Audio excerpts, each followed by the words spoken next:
Today, we're talking about marriage advice specifically catered for women. Now, just at the outset, I have to make this caveat because people will always say, well, it's not just for women or it's not just for men. And yes, that's true. Generalization is never going to be accurate 100% of the time. But there are gendered components to relationships, especially in hetero relationships. And we're launching a women's group starting in February. So today I wanted to talk about 5 things that I think if I was going to just give advice for women in particular, that this would be my advice. And this is based on having worked with women for over 20 years and also my own experience being with my husband for 23 years now, 20 years married, and recently becoming an empty nester just across a lifespan of being a mom and a wife. It comes from my personal experience as well. There's really 5 things that I think that if we were to focus on and set our intentions for 2026, this will get you the most bang for your buck.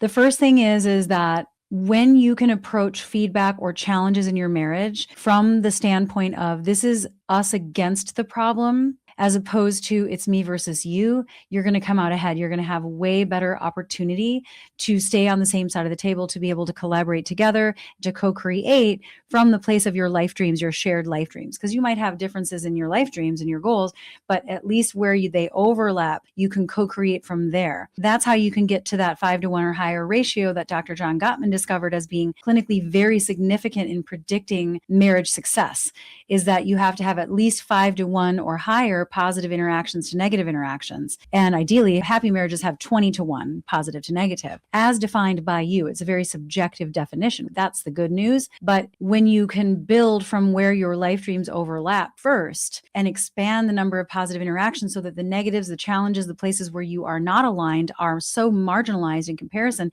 they don't hold the same power over the quality of your marriage. So that's why it's important, if you understand the concept of the 5-to-1 ratio that I've talked about before, this is going to get you there much faster. Coming in from this place of like, this isn't me coming at you, and this isn't me protecting myself from you. This is me inviting you to join me as a team against this pattern.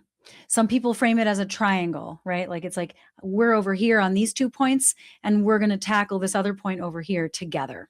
This is especially important if your spouse is defensive. And it's also connected to the concept of emotional connection, which is this idea that you have to have primal safety through attunement, through non-judgment, through acceptance before you can problem solve. Because if you or your spouse feels judged, you are not going to be in that place that you feel unified against the pattern. It is going to become me versus you. You do have to have that safety and that emotional connection so that you can then move into what do we do about this? How can we find a solution that works for both of us? And I think a lot of times as women, when our husbands or our spouses get defensive, sometimes we think of that as like they're blocking us. They're blocking what you have to say. And it feels like it puts you into that me versus you energy. And it's maybe a rejection of what you're trying to be heard on. But what we forget is that a lot of times it's not about not caring. It's because they care a lot. And that's why they're getting defensive, is because they're defending against shame. And sometimes if we don't see that, we take it personally. But if we can have compassion and understand shame's getting activated, they're blocking that. How can I lead with this is us against the problem? That is going to be so much more effective in reducing that activation. Now, if you're dealing with someone who has a personality disorder, if you're dealing with somebody who never takes accountability and defensiveness is just part of their personality profile, this doesn't really apply to you. But if you're with someone who maybe they have some relational traumas, maybe they have some challenges, maybe they don't feel great about themselves and they're really trying to do better and they're sensitive in those areas, it behooves us to be sensitive and kind. It's really not about changing who we are. It's not about not honoring ourselves. It's not about shoving feedback down and not speaking our truth and inviting real conversations that actually have to happen and asserting ourselves. But it's about assuming best intentions. They have my back. This is somebody on my side. And it's just being relational. It's not about changing who I am for the sake of this other person. It's not about losing myself. It's about setting yourself up for success. It's a self-honoring thing to do if you look at it like that. So try to assume the best until they prove you wrong. And if something goes wrong, try to get curious first before you jump to assumptions about they don't care, they dropped the ball, whatever story you have. And especially if they are really trying to make changes and do things differently and you're trying to heal from resentments in the past. This now leads to the second thing, which is moving out of blame. The second distinction I think is really important for women in marriage these days is to focus on what is going right. A lot of times we're in survival mode. We're holding a lot of a mental load. We're trying to run a tight ship. We're trying to get through the day. Maybe we have things that the teacher sent home. Maybe there's homework assignments. Maybe there's like, oh my gosh, we have these supplies we have to do for the science project that's due tomorrow that I forgot about. Or there's a field trip that I have to sign this paperwork and I have to drive the kids somewhere and there's dinner and the cleaners are coming and whatever else is happening. Or maybe you're thinking about like, we have company coming and I have to spend this whole day. Like there's a million things. I mean, I could go on and on, but you get the idea, right? And so in that state of mind, and I'm going to talk about the mental load in a second. In that state of mind where you're just surviving as a young family, and let's say you are caregiving for children, our brains, we're in survival mode. We're focused on our environment and obstacles in our way and anything that gets in the way. And so it's a coping mechanism and it's coming from a good place. Eliminate the threat, right? Like, what is the threat to what I'm trying to do? If I'm trying to run a tight ship, if I'm trying to parent my children properly, if I'm trying to do a good job at work, if I'm trying to be just not feel bad about myself by the end of the day by getting things done, I'm going to perceive anything that's not going right as going wrong. And so we tend to just kind of hone in on that's a problem, that's a problem, that's a problem. And we talk about the problems instead of focusing on what's going right.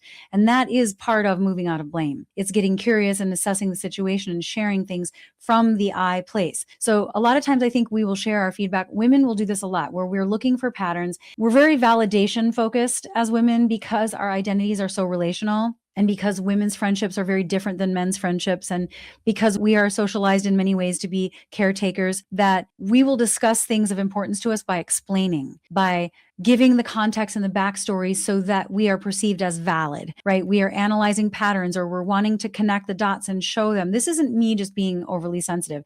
There's a real thing happening here. And so I'm going to explain what that is to you so that you feel heard, right? So that they hear you. But a lot of times we think that that's going to make our concerns more valid or more understandable. And therefore we're going to feel like heard and seen, and then we're going to be able to move into problem solving and we have good intentions. But when we over explain, there's two things that can happen. One is that we unconsciously discredit ourselves because it's enough to have a preference. It's enough to have a boundary. It's enough to say, this is too much for me. Here's what I'd like instead. Like, that's enough. You don't have to go into all of the reasons why. I'm definitely guilty of this. Or what happens is it comes across like we think our vantage point reflects objective truth. We speak in this tone of like, this is what has to happen. This needs to happen, as though we are the only arbiter of what needs to happen. And we're not. I mean, we carry the load, most of us do. And so we're probably right, but we're not always right. And there is probably another way of looking at it. So something that feels extremely important, this has to be done in this exact way. And I want my husband or my spouse to join me as a true partner, and I don't want to hold everything. But for them to be a true partner or even lead and step in and lead, they also have to have their own ideas of how something should look and how it can be done. It might be different than yours. So we can't have it both ways. We can't be coming in and saying, we need you to step up. But at the same time, we're dictating and delegating, and we are already in the leadership role, and it needs to be done the way that I tell you that it needs to be done. We're just perpetuating the fact that we're leading and holding it, and we're just delegating to them, and they're just supposed to blindly follow our instructions. And you know what? That's fine if that works for you and it works for them. Great if they follow through. That's one model of partnership. One person holds it and says this is kind of like the project manager, and the other person steps in and is the workhorse behind that. And it's a good teamwork. But if you're a spouse that is saying, I wish that my husband would step in more and lead more, and I don't want to have to tell them what to do, they need to see what needs to be done, then you have to let go a little more and let them step in. And that means things might fall apart for a second. That means something might not get done the way that you want it to get done. And I mean, it's easy for me to say this now, but when my kids were little, that was really hard for me. I want you to handle dinner, but I don't want you to take them to McDonald's. I don't want you to make them a frozen pizza. I don't want you to take a shortcut. I want you to do it this way. And yes, I have real reasons for that, but it's not up to me, right? And so unless it's like a really high stakes thing, I learned this. I will step in if it's super high stakes and be like, I feel really strongly about this. But then also sometimes we have to take it back on our plate and say the high stakes things that I care very much about it being a specific way, I'll take on. And the things that I don't care about that much, that you have your own way of doing things that are fine with me. As long as I don't have to do them, then you can do those things, right? So we have to be very careful for those two reasons in how we come forward with our feedback and leading with what's going right, and having that be, and not always having to be like, you're doing this right before I give you feedback. I'm not trying to be that literal, but it's more like an awareness that we hold that informs the energy that we bring when we do give feedback. If you really want to feel heard, you want to give feedback and share about I. I'm talking to you, but you would be saying I, right? And this is true for everybody, not just women, right? Feedback is always received better when we lead with like, this is my interpretation, this is my emotion, this is my request, this is my need, this is what's important to me, this is what I observed. I'm sharing from the I. I'm sharing what I noticed. I'm sharing what that means to me and what I would like instead. That's never offensive. Like in my mind, if it's being perceived as offensive, you have to check your energy. And are you coming in hot? And are you speaking that with a tone that is admonishing, even though your words are I statements? And if you are coming with a really good energy and you're speaking from the I place and they're still always getting defensive and always deflecting, well, then it's a them problem. But that's what I mean when I talk about cleaning up our side of the street first. If we clean that up, then we can realize, okay, actually, I'm not going to accept being treated like I'm just coming in blaming you all the time when I know that's not what I did. But we have to spend some time really working on this piece first, right? I think women are especially socialized to not be as direct or to feel as valid simply just stating needs and requests. I think husbands, and this is getting better, but historically, it's much less complicated for them. It's much easier for them psychologically to just feel like, no, I'm not doing that. And I don't feel guilty about it. I'm going to do it this way and I'm good with that. I would like this and I'm just going to ask you for that. That doesn't make me a jerk. But I think as women, we don't want to come across as like bitchy. And so we're going to like try to be more indirect. And I'm going to get to that later. But that's really connected to this. We feel like in order to be valid, we have to go into all the things, how each thing that we're experiencing now that is problematic is connected to every other thing. This is connected to that, and it's connected to that, and it's connected to what happened 15 years ago. And that's why we get accused of never forgetting anything and having a memory that we're just like trying to track things to, focus on sticking it to them, when that's not really the intention, but we have to be aware of why it comes across that way. So we don't have to get into all the things, because the more that you focus on the patterns, as opposed to just focusing on your observations from the I place, the more it's going to sound like globalizing, which is basically in the category of criticism and blame. The third thing that I think is really important as women today in marriage is that you don't want to take on a role that nobody asked you to take on and then resenting people for that, whether that's with your children, whether that's with your extended family or your spouse. I think a lot of times as caretakers who carry the mental load, we will like pick up on needs that weren't even spoken and meet those needs. But then that gets clocked as all that I'm doing for you. That now becomes a covert agreement that you have to do the same thing for me. And it's not fair, I get, if they say, I never even asked you to do that, right? But there's some truth to that. Don't let it become a covert agreement that nobody agreed to just because you anticipated somebody else's needs and assumed like, oh, that's my job. I have to do that. I have to take care of that feeling. I have to take care of that unspoken ask. I have to intuit what everybody needs and then give it. And then I'm pissed off and I'm in resentment and I'm walled off and I'm not open to connection with my spouse because I'm in such resentment and they don't even know why, right? And so the question to ask is, why did I feel responsible? Why did I feel responsible? And it's fine if you want to give something, if you think that's the right thing to do and that's aligned with your values and how you want to be, but don't fall into the trap of then resenting someone, because that's implying that they made you do it. That implies that you didn't own your choice. If you own your choice to show up a certain way and then you're in resentment, I mean, if you really own it, you're not going to be in resentment, but you might own it in the moment and then later you forget that. And now you're going into resentment, which literally just puts the power outside of you. And now you're a victim of a choice that you made, but you're blaming somebody else. And that's not fair. And I get why it happens. But if you can really look at like, how am I betraying my own boundaries, which I'm going to get into next? How am I crossing my own lines? Where am I doing things that I don't really want to be doing and then being mad about it? And where can I stop doing that? How can I stop doing that in 2026? And that's going to take self-awareness. That's going to take reconditioning old expectations, old core beliefs, old fears, and just habits, frankly. And I think one final thing I want to say about that too is that you want to look at, sometimes we have these covert expectations because unconsciously, and men do this too, we're expecting reparenting from our spouse.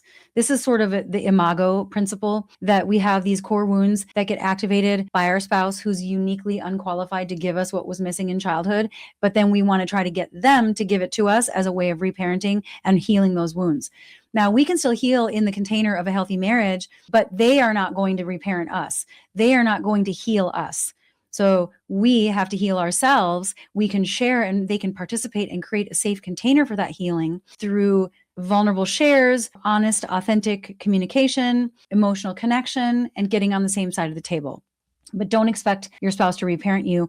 And if this is something that you didn't know you were doing, but you're hearing this and you're like, I think that might be me, there's definitely something to look into there and to really look inward and go, what's my core wound that's getting activated by them that they didn't cause, that now I'm holding them accountable to fixing? That's really huge. And I think women do this more than men because we are more covert and indirect in our communications. And so we give and then we expect them to do the same for us. That's the rule. I did that for you. Now you have to do that for me. The fourth thing is you have to know how to hold boundaries. And when I'm talking about boundaries, I'm talking about not just external boundaries of saying no or not saying yes, or, protecting our space and our time and our well-being, but also internal, which is what do I not allow to spill out of me onto my spouse or other people that would be violating or hurtful to them. So an internal boundary, this is coming back to this idea of like, I almost did a blog on this back when I was blogging. This was years ago. I almost did a blog called Why Am I Such a Bitch? But then I thought I can't title my blog that way. That's not on brand for me. But it was really a question I was asking myself. And I had other women that I was working with that were also like, I sound like such a bitch. I don't want to sound like that. So I'm just going to normalize that. Women don't want to be that way. That's like the worst thing you can be, right? Like you don't want to be that. And so you avoid being direct and you avoid saying what you want or giving honest feedback because you definitely don't want to be perceived that way. And this is in all realms, not just in marriage, but we're hoping for hints to be picked up.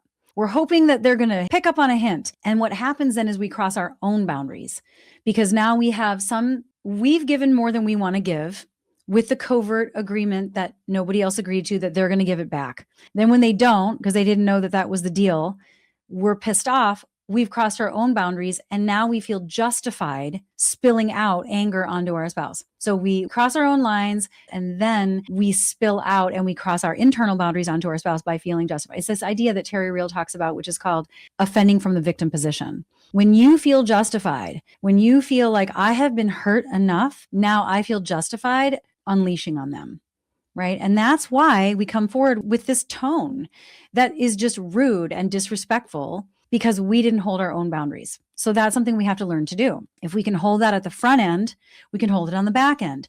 If we don't do things we don't really want to do that we might resent later, then we're not going to have to work as hard to not spill out in an angry way later once we've been stuffing, and now we explode onto them. So the boundaries prevent you from swinging from passiveness or passive aggressiveness all the way over to direct aggression.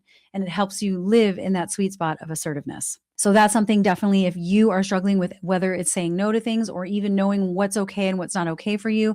And if you're struggling with knowing how to even like communicate and then maintain your boundaries, then that's definitely something I would advise you. I think you would get a lot of things come from healthy boundaries, a lot of good things in your relationship, emotional connection, self-awareness, good problem solving, healthy communication. Everything hinges on boundaries because it's literally where you end and they begin. And if you don't know where that line is, everything else is super messy.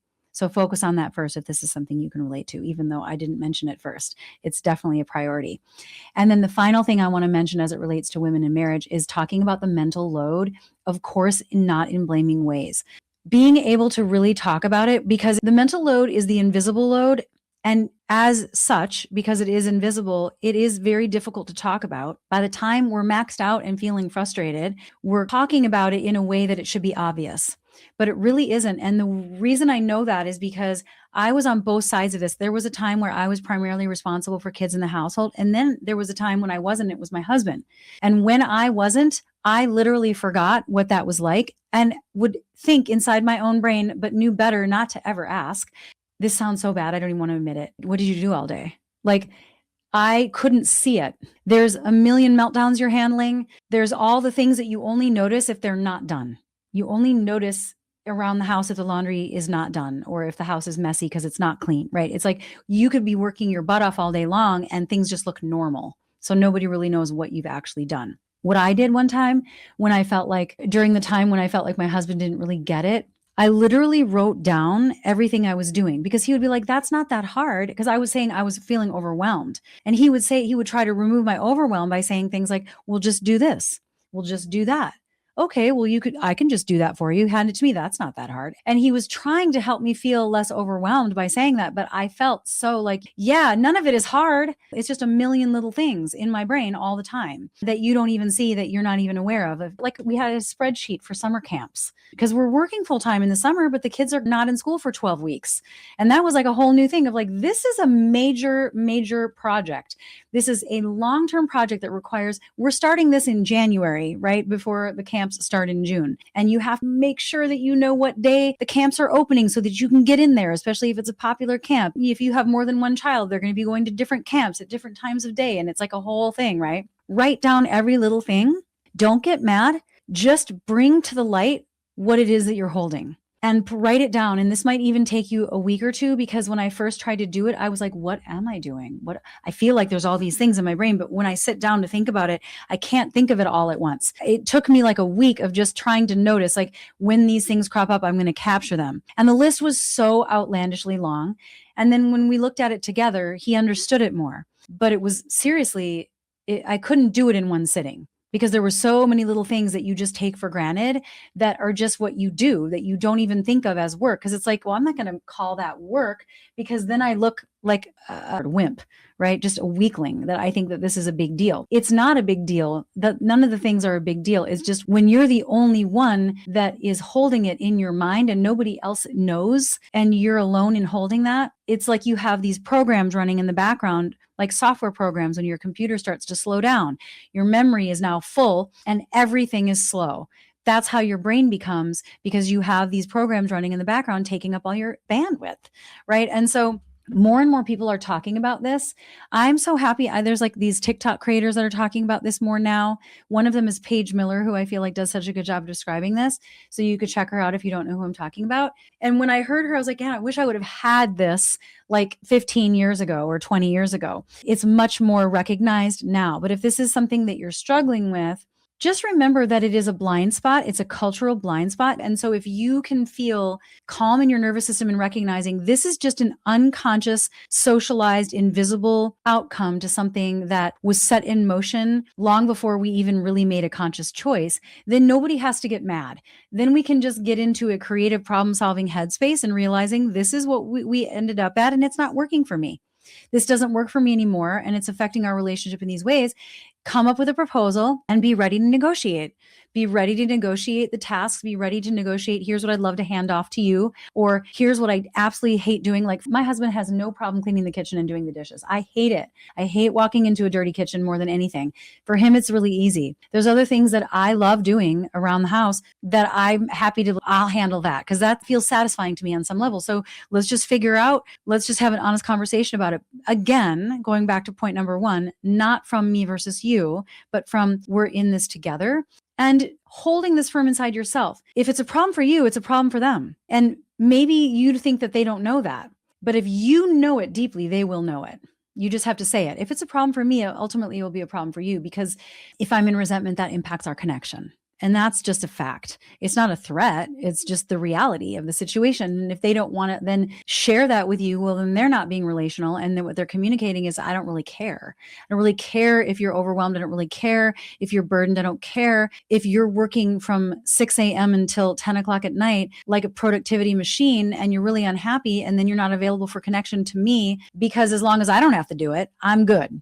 Right? That is something important for you to be aware of if you're in that kind of situation. But if you're with a decent person who wants to be relational, it does care about how you feel, then that's the way I would approach it, and it will work. You just have to know that it will. And it might be you're rocking the boat a little bit. It is going to be more than one conversation. It is going to be a process, but it's absolutely worth it. It's absolutely worth it. And you can find your way. And you just have to not put so much pressure on one conversation as like a singular event. It's like this is an ongoing dialogue that might take us a few weeks. And we have to look at this as like sharing and understanding and negotiating and coming back to the table again and again. What can we agree on? What do we not agree on? Just because we didn't agree on something or couldn't find a resolution in the first conversation doesn't mean that it didn't work. It just means we're not done yet. That's all. So those are my 5 top tips for women in marriage as we approach this year. I'm thinking a lot about New Year's goals and resolutions. I did a talk on that last time. Check that out too, because I think that is really important as we approach the new year, not to be focused on unattainable goals, but looking at what are your pattern goals, not just outcome goals. And I kind of drew from that idea as it relates to women here this week. So with that said, I want to just leave you with this idea that, well, first of all, you absolutely can do this if you decide you want to set your mind to it. It's not something you can compartmentalize to once a week. It's something you would have to really be thinking about day to day and setting your attention every morning. And if you need help with this stuff, you can book a free call with us and our team. Danielle will put a link below. And it's just a way for us to get to know your dynamics, how some of these principles impact your unique relationship. And then we can do an analysis and we can try to come up with a blueprint and try to bridge the gap between where you are now and really where you want to be in an individualized sort of way. And this call is for people that are wanting to explore getting support for their relationship. There is no obligation, but it's not just like a free venting call. It is for the purpose of us just gaining better understanding, you being able to gain better understanding. And then if you want to explore supports in the future, then we have that information and we can support you with that.